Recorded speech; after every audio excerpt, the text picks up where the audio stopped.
Thank you. Please take your seats.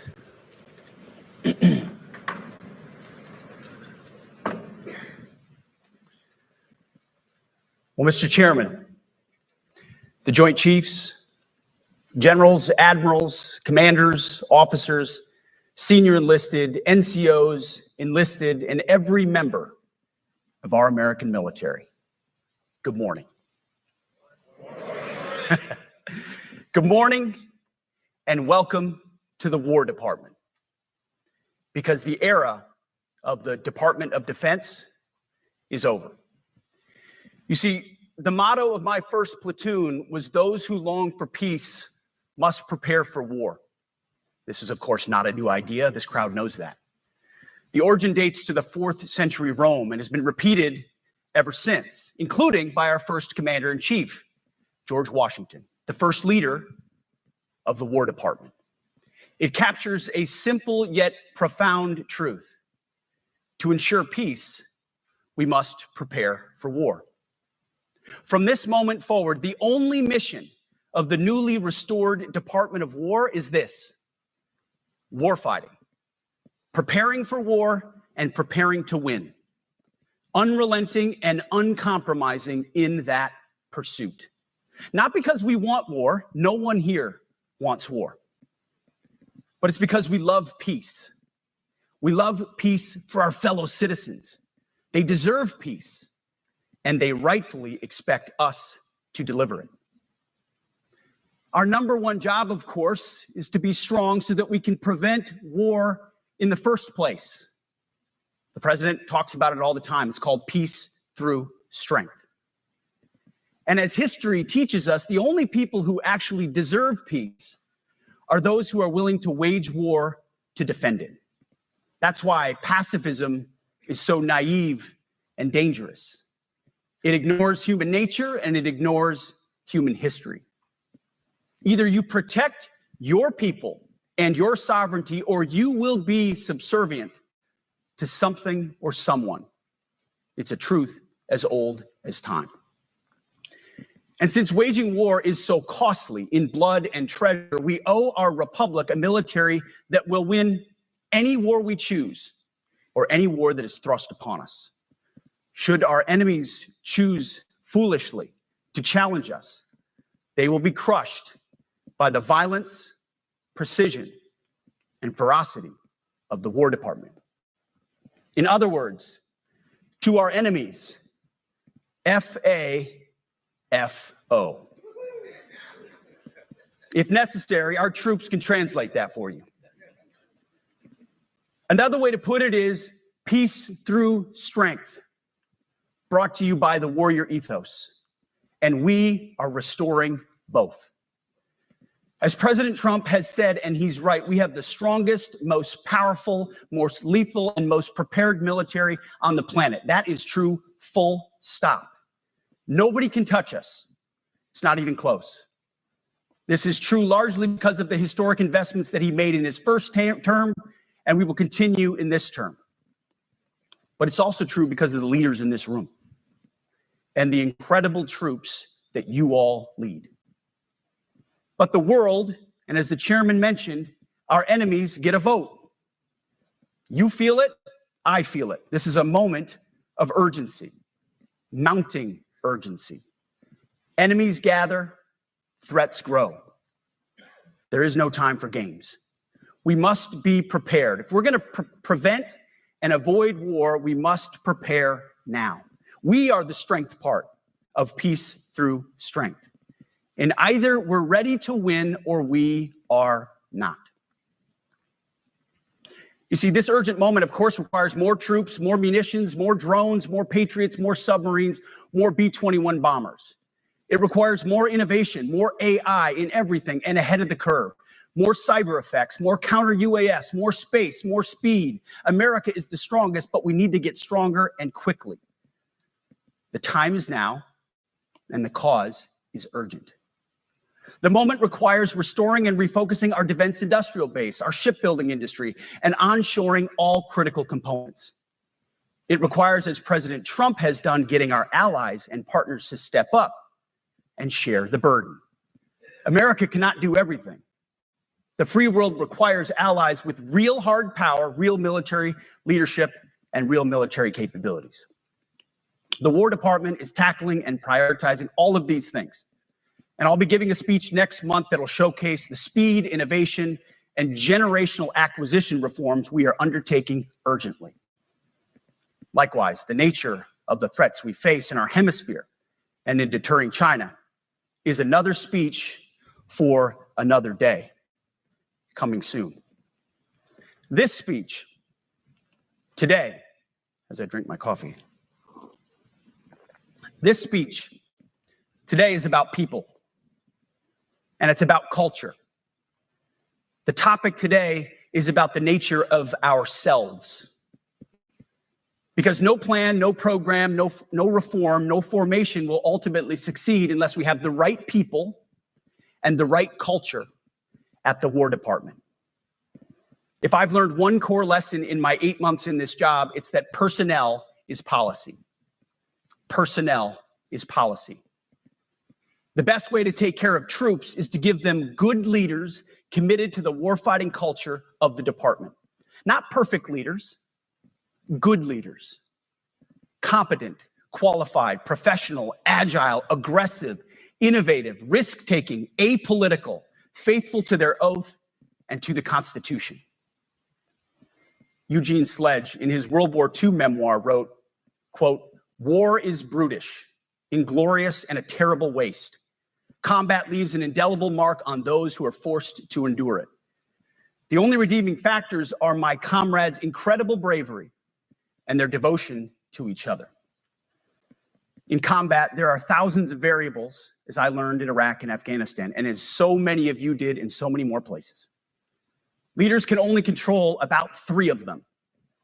You control how well you're trained, mostly how well you're equipped, and the last variable is how well you lead. After that, you're on your own. Our warfighters are entitled to be led by the best and most capable leaders. That is who we need you all to be. Even then, in combat, even if you do everything right, you may still lose people because the enemy always gets a vote. We have a sacred duty to ensure that our warriors are led by the most capable and qualified combat leaders. This is one thing you and I can control. And we owe it to the force to deliver it. For too long, we have simply not done that. The military has been forced by foolish and reckless politicians to focus on the wrong things. In many ways, this speech is about fixing decades of decay. Some of it obvious, some of it hidden. Or as the chairman has put it, we are clearing out the debris, removing the distractions, clearing the way for leaders to be leaders. You might say we're ending the war on warriors. I heard someone wrote a book about that. For too long, we've promoted too many uniformed leaders for the wrong reasons, based on their race, based on gender quotas, based on historic so-called firsts. We've pretended that combat arms and non-combat arms are the same thing.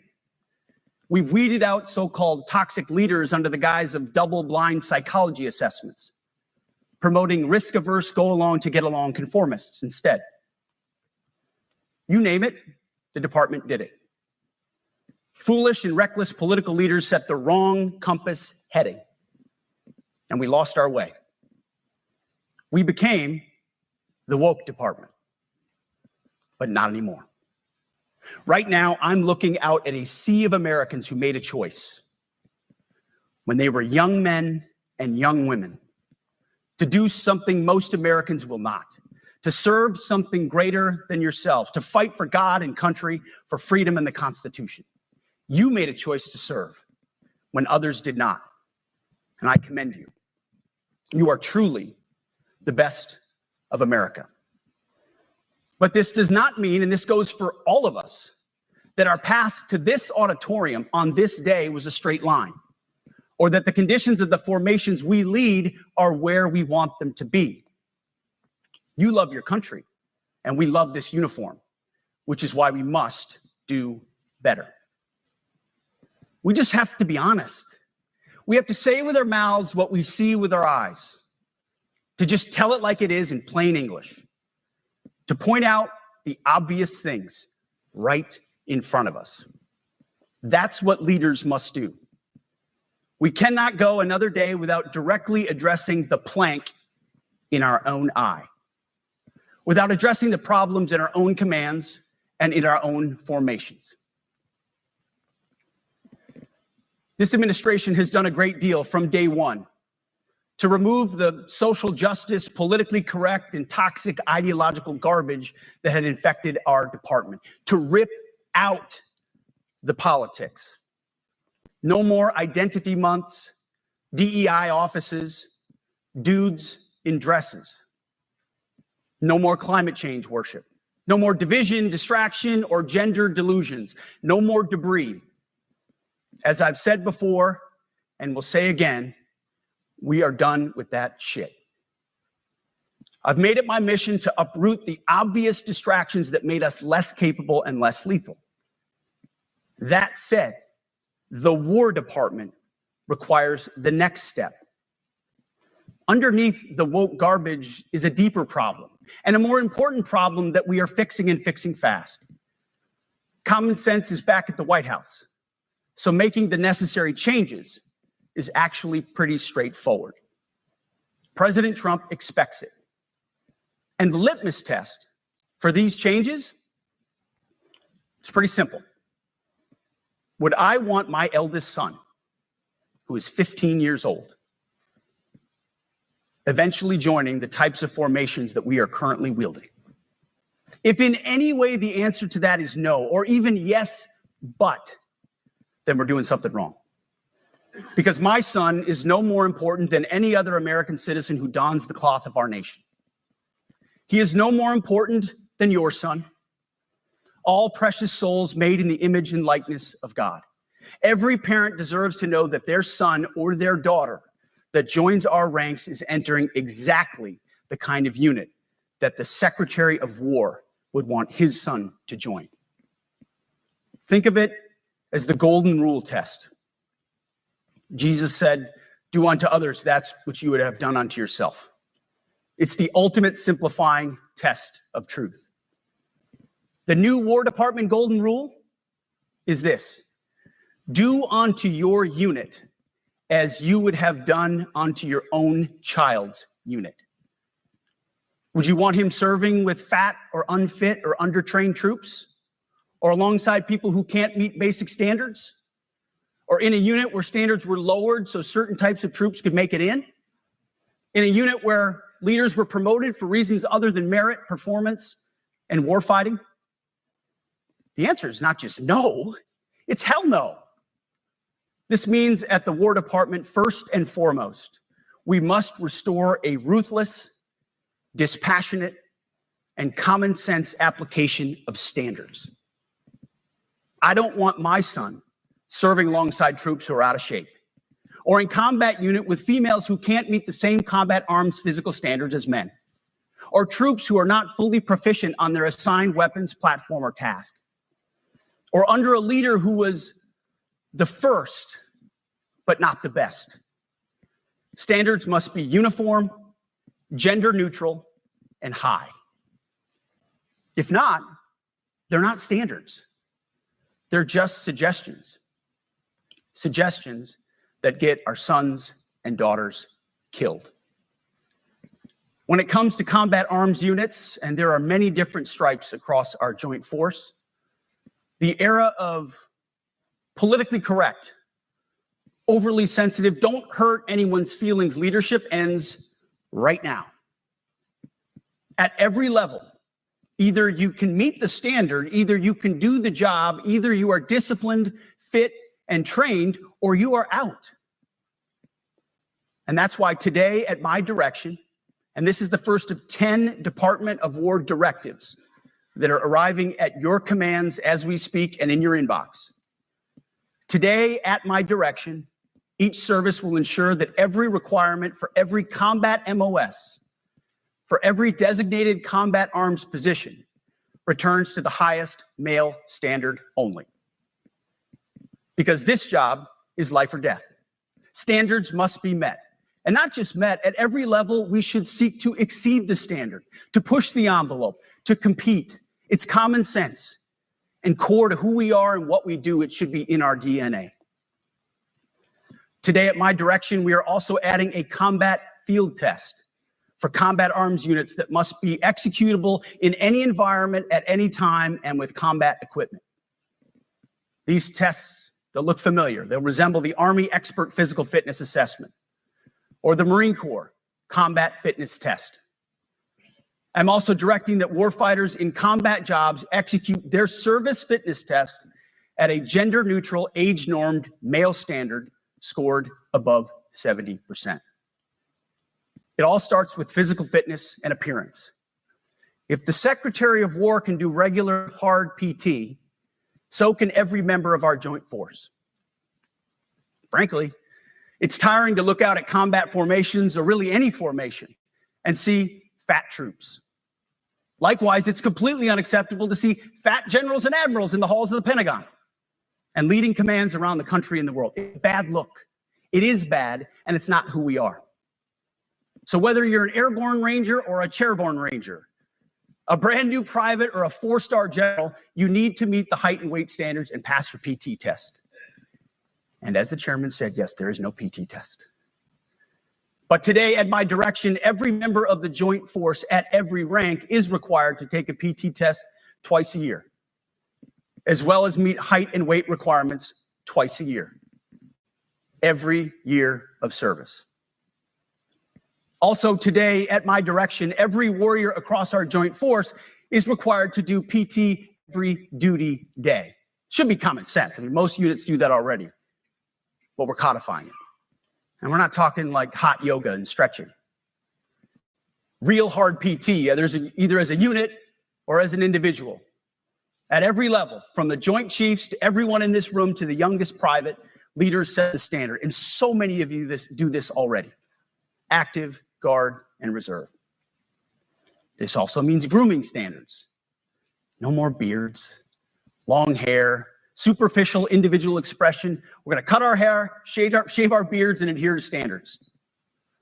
Because it's like the broken windows theory of policing. It's like when you let the small stuff go, the big stuff eventually goes. So you have to address the small stuff. This is on duty, in the field, and in the rear. If you want a beard, you can join Special Forces. If not, then shave. We don't have a military full of Nordic pagans. But unfortunately, we have had leaders who either refuse to call BS and enforce standards, or leaders who felt like they were not allowed to enforce standards. Both are unacceptable. And that's why today, at my direction, the era of unprofessional appearance is over. No more beardos. The era of rampant and ridiculous shaving profiles is done. Simply put, if you do not meet the male-level physical standards for combat positions, cannot pass a PT test, or don't want to shave and look professional, it's time for a new position or a new profession. I sincerely appreciate the proactive efforts the secretaries have already taken in some of those areas, service secretaries. And these directives are intended to simply accelerate those efforts. On the topic of standards, allow me a few words to talk about toxic leaders. Upholding and demanding high standards is not toxic. Enforcing high standards, not toxic leadership. Leading warfighters toward the goals of high, gender-neutral, and uncompromising standards in order to forge a cohesive, formidable, and lethal Department of War is not toxic. It is our duty, consistent with our constitutional oath. Real toxic leadership is endangering subordinates with low standards. Real toxic leadership is promoting people based on immutable characteristics or quotas instead of based on merit. Real toxic leadership is promoting destructive ideologies that are an anathema to the Constitution and the laws of nature and nature's God, as Thomas Jefferson wrote in the Declaration of Independence. The definition of toxic has been turned upside down, and we're correcting that. That's why today, at my direction, we're undertaking a full review of the department's definitions of so-called toxic leadership, bullying, and hazing, to empower leaders to enforce standards without fear of retribution or second guessing. Of course, you can't do like nasty bullying and hazing. We're talking about words like bullying and hazing and toxic. They've been weaponized and bastardized inside our formations, undercutting commanders and NCOs. No more. Setting, achieving, and maintaining high standards is what you all do. And if that makes me toxic, then so be it. Second, today at our direction, we're ensuring that every service, every unit, every schoolhouse, and every form of professional military education conduct an immediate review of their standards. Now, we've done this in many places already, but today it goes across the entire Department of War. Any place where tried and true physical standards were altered, especially since 2015 when combat arms standards were changed to ensure females could qualify, must be returned to their original standard. Other standards have been manipulated to hit racial quotas as well, which is just as unacceptable. This too must end. Merit only. The president talks about it all the time, merit-based. Here are two basic frameworks I urge you to pursue in this process. Standards I call, my staff's heard all about them, the 1990 test and the E6 test. The 1990s test is simple. What were the military standards in 1990? And if they have changed, tell me why. Was it a necessary change based on the evolving landscape of combat? Or was the change due to a softening, weakening, or gender-based pursuit of other priorities? 1990s seems to be as good a place to start as any. And the E6 test. Ask yourself, does what you're doing make the leadership, accountability, and lethality efforts of an E6, or frankly an 03, does it make it easier or more complicated? Does the change empower staff sergeants, petty officers, and tech sergeants to get back to basics? The answer should be a resounding yes. The E6 test or 03 test clarifies a lot, and it clarifies quickly. Because war does not care if you're a man or a woman. Neither does the enemy. Nor does the weight of your rucksack, the size of an artillery round, or the body weight of a casualty on the battlefield who must be carried. This, and I want to be very clear about this, this is not about preventing women from serving. We very much value the impact of female troops. Our female officers and NCOs are the absolute best in the world. But when it comes to any job that requires physical power to perform in combat, those physical standards must be high and gender neutral. If women can make it, excellent. If not, it is what it is. If that means no women qualify for some combat jobs, so be it. That is not the intent, but it could be the result, so be it. It will also mean that weak men won't qualify because we're not playing games. This is combat. This is life or death. As we all know, this is you versus an enemy hell-bent on killing you. To be an effective, lethal fighting force, you must trust that the warrior alongside you in battle is capable, truly physically capable of doing what is necessary under fire. You know, this is the only standard you would want for your kids and for your grandkids. Apply the War Department Golden Rule, the 1990 test, and the E6 test, and it's really hard to go wrong. Third, We are attacking and ending the walking on eggshells and zero defect command culture. A risk-averse culture means officers execute not to lose instead of to win. A risk-averse culture means NCOs are not empowered to enforce standards. Commanders and NCOs don't take necessary risks or make tough adjustments for fear of rocking the boat or making mistakes. A blemish-free record is what peacetime leaders covet the most, which is the worst of all incentives. We, as senior leaders, need to end the poisonous culture of risk aversion and empower our NCOs at all levels to enforce standards. Truth be told, for the most part, we don't need new standards. We just need to reestablish a culture where enforcing standards is possible. And that's why today, at my direction, I'm issuing new policies that will overhaul the IG, EO, and MEO processes. I call it the No More Walking on Eggshells policy. We are liberating commanders and NCOs. We are liberating you. We are overhauling an inspector general process, the IG, that has been weaponized, putting complainers, ideologues, and poor performers in the driver's seat. We're doing the same with the equal opportunity and military equal opportunity policies, the EO and MEO at our department.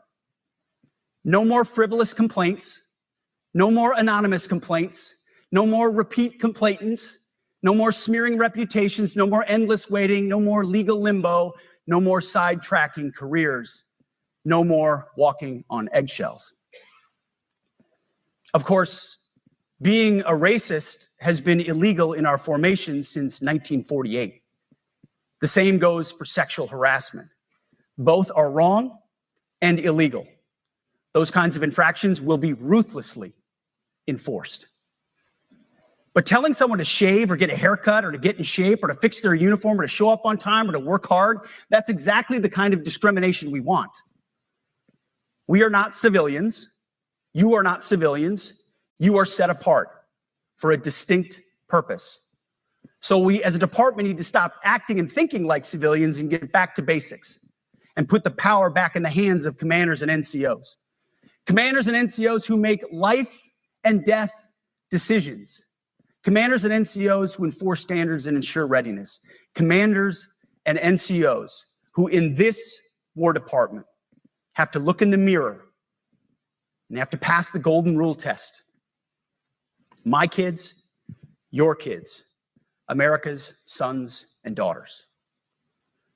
So I urge you all here today and those watching, take this guidance and run with it. The core of this speech is the 10 directives we're announcing today. They were written for you, for Army leadership, for Navy leadership, for Marine Corps leadership, for Air Force leadership, Space Force leadership. These directives are designed to take the monkey off your back and put you, the leadership, back in the driver's seat. Move out with urgency because we have your back. I have your back. And the Commander-in-Chief has your back. And when we give you this guidance, we know mistakes will be made.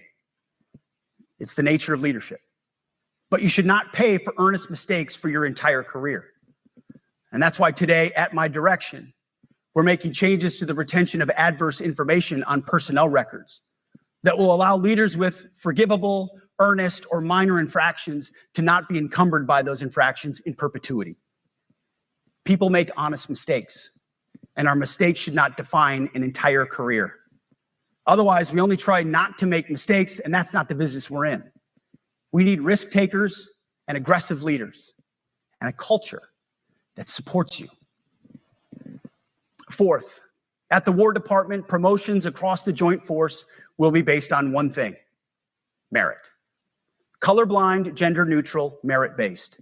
The entire promotion process, including evaluations of warfighting capabilities, is being thoroughly re-examined. We've already done a lot in this area, but more changes are coming soon. We'll promote top-performing officers and NCOs faster and get rid of poor performers more quickly. Evaluations, education, and field exercises will become real evaluations, not box checks, for every one of us at every level. These same reforms happened before World War II as well.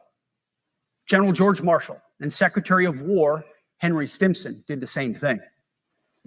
And we won a world war because of it. As it happens, when he started the job, Chairman Kane gave me a frame and a photo to hang in my office. A matching frame and photo hangs in his.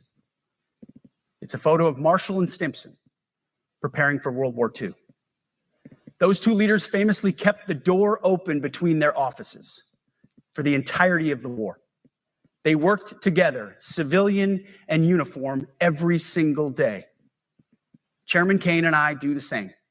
There is no daylight between us. Our doors are always open. Our job together is to ensure our military is led by the very best, ready to answer the nation's call. Fifth, as you have seen, and the media has obsessed over, I have fired a number of senior officers since taking over. The previous chairman, other members of the Joint Chiefs, combatant commanders, and other commanders. The rationale for me has been straightforward. It's nearly impossible to change a culture with the same people who helped create or even benefited from that culture, even if that culture was created by a previous president and previous secretary. My approach has been simple. When in doubt, assess the situation, follow your gut, and if it's the best for the military, make a change. We all serve at the pleasure of the president every single day. But in many ways, it's not their fault. It's not your fault.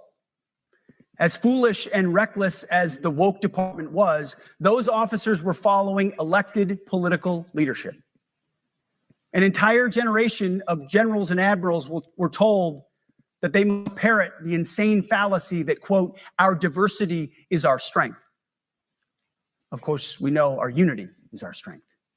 They had to put out dizzying DEI and LGBTQI+ statements. They were told females and males are the same thing, or that males who think they're females is totally normal. They were told that we need a green fleet and electric tanks. They were told to kick out Americans who refuse an emergency vaccine. They followed civilian policies set by foolish and reckless political leaders. Our job, my job, has been to determine which leaders simply did what they must to answer the prerogatives of civilian leadership, and which leaders are truly invested in the woke department and therefore incapable of embracing the War Department and executing new lawful orders. That's it. It's that simple. So for the past 8 months, we've gotten a good look under the hood of our officer corps. We've done our best to thoroughly assess the human terrain. We've had to make trade-offs and some difficult decisions. It's more of an art than a science. We have been and will continue to be judicious, but also expeditious. The new compass heading is clear. Out with the Shirellis, the Mackenzies, and the Millies, and in with the Stockdales, the Schwarzkopfs, and the Pattons. More leadership changes will be made, of that I'm certain. Not because we want to, but because we must. Once again, this is life and death. The sooner we have the right people, the sooner we can advance the right policies. Personnel is policy. But I look out at this group and I see great Americans. Leaders who have given decades to our great republic at great sacrifice to yourselves and to your families. But if the words I'm speaking today are making your heart sink, then you should do the honorable thing and resign. We would thank you for your service. But I suspect, I know, the overwhelming majority of you feel the opposite. These words make your hearts full. You love the War Department because you love what you do, the profession of arms. You are hereby liberated to be an apolitical, hard-charging, no-nonsense, constitutional leader that you joined the military to be. We need you locked in on the M, not the D, the E, or the I, not the DEI or the DIE of dime. By that, I mean the M, military, of the instruments of national power. We have entire departments across the government dedicated to diplomatic, informational, and economic lines of effort. We do the M. Nobody else does. And our GOFOs need to master it in every domain and every scenario. No more distractions, no more political ideologies, no more debris. Now, of course, we're going to disagree at times. We would not be Americans if we didn't. Being a leader in a large organization like ours means having frank conversations and differences of opinion. You will win some arguments and you will lose some arguments. But when civilian leaders issue lawful orders, we execute. We are professionals in the profession of arms. Our entire constitutional system is predicated upon this understanding. Now, seems like a small thing, but it's not.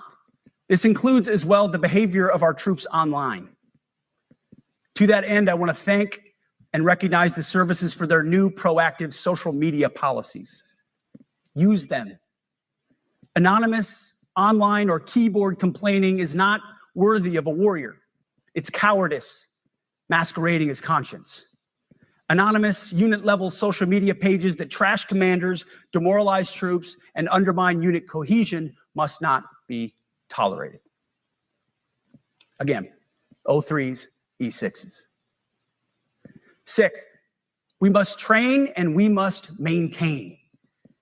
Any moment that we are not training on our mission or maintaining our equipment is a moment we are less prepared for preventing or winning the next war. That is why today, at my direction, we are drastically reducing the ridiculous amount of mandatory training that individuals and units must execute. We've already ended the most egregious. Now we're giving you back real time. Less PowerPoint briefings and fewer online courses, more time in the motor pool, and more time on the range. Our job is to make sure you have the money, equipment, weapons, and parts to train and maintain, and then you take it from there. You all know this because it's common sense. The tougher and the higher the standards in our units, the higher the retention rates in those units. Warriors want to be challenged. Troops want to be tested. When you don't train and you don't maintain, you demoralize. And that's when our best people decide to take their talents to the civilian world. The leaders who created the woke department have already driven out too many hard chargers. We reverse that trend right now. There is no world in which high-intensity war exists without pain, agony, and human tragedy. We are in a dangerous line of work. You are in a dangerous line of work. We may lose good people. But let no warrior cry out from the grave, if only I had been properly trained. We will not lose warfighters because we failed to train or equip them or resource them. Shame on us if we do. Train like your warriors' lives depend on it, because they do. To that point, basic training is being restored to what it should be: scary, tough, and disciplined. We're empowering drill sergeants to instill healthy fear in new recruits, ensuring that future warfighters are forged. Yes, they can shark attack, they can toss bunks, they can swear, and yes, they can put their hands on recruits.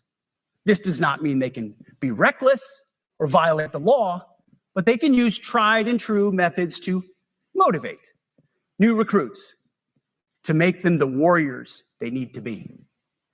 Back to basics at basic as well. Of course, and you know this, basic training is not where mission readiness should end. The nature of the evolving threat environment demands that everyone in every job must be ready to join the fight if needed. A core credo of the Marine Corps is every Marine a rifleman. It means that everyone, regardless of MOS, is proficient enough to engage an enemy threat at sea, in the air, or in a so-called rear area. We need to ensure that every member of our uniformed military maintains baseline proficiency in basic combat skills, especially because the next war, like the last, will likely not have a rear area. Finally, as President Trump rightly pointed out when he changed the department name, the United States has not won a major theater war since the name was changed to the Department of Defense in 1947. One conflict stands out in stark contrast: the Gulf War. Why? Well, there's a number of reasons, but it was a limited mission with overwhelming force and a clear end state. But why did we execute and win the Gulf War the way we did in 1991? There's two overwhelming reasons. One was President Ronald Reagan's military buildup gave an overwhelming advantage. And two, military and Pentagon leadership had previous formative battlefield experiences. The men who led this department during the Gulf War were mostly combat veterans of the Vietnam War. They said never again to mission creep or nebulous end states. The same holds true today. Our civilian and military leadership is chock full of veterans from Iraq and Afghanistan who say never again to nation building and nebulous end states. This clear-eyed view, all the way in the White House, combined with President Trump's military buildup, postures us for future victories if, and we will, and when we embrace the War Department. And we must. We are preparing every day. We have to be prepared for war, not for defense. We're training warriors, not defenders. We fight wars to win, not to defend. Defense is something you do all the time. It's inherently reactionary and can lead to overuse, overreach, and mission creep. War is something you do sparingly, on our own terms, and with clear aims. We fight to win. We unleash overwhelming and punishing violence on the enemy. We also don't fight with stupid rules of engagement. We untie the hands of our warfighters to intimidate, demoralize, hunt, and kill the enemies of our country. No more politically correct and overbearing rules of engagement. Just common sense, maximum lethality, and authority for warfighters. That's all I ever wanted as a platoon leader. And it's all my E6 squad leaders ever wanted, back to that E6 rule. We let our leaders fight their formations, and then we have their back. It's very simple, yet incredibly powerful. A few months ago, I was at the White House when President Trump announced his Liberation Day for America's trade policy. It was a landmark day. Well, today is another Liberation Day. The liberation of America's warriors, in name, in deed, and in authorities. You kill people and break things for a living. You are not politically correct and don't necessarily belong always in polite society. We are not an army of one. We are a joint force of millions of selfless Americans. We are warriors. We are purpose-built, not for fair weather, blue skies, or calm seas.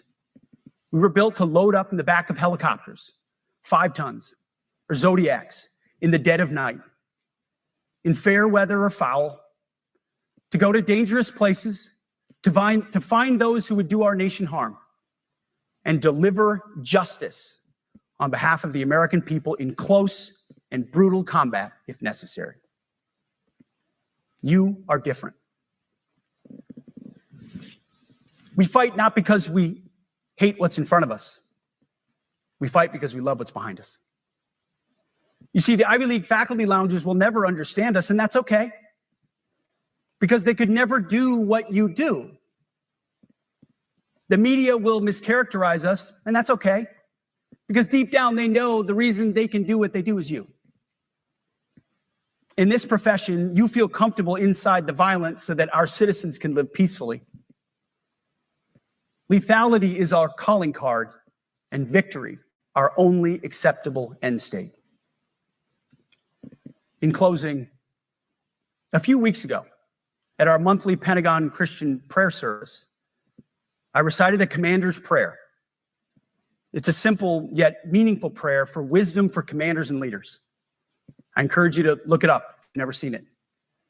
But the prayer, it ends like this. And most of all, Lord, please keep my soldiers safe. Lead them, guide them, protect them, watch over them. And as you gave all of yourself for me, help me give all of myself for them. And amen. I have prayed this prayer many times since I've had the privilege of being your secretary. And I will continue to pray this prayer for each of you as you command and lead our nation's finest. Go forth and do good things, hard things. President Trump has your back, and so do I. And you'll hear from him shortly. Move out and draw fire, because we are the War Department. Godspeed. Room, attention.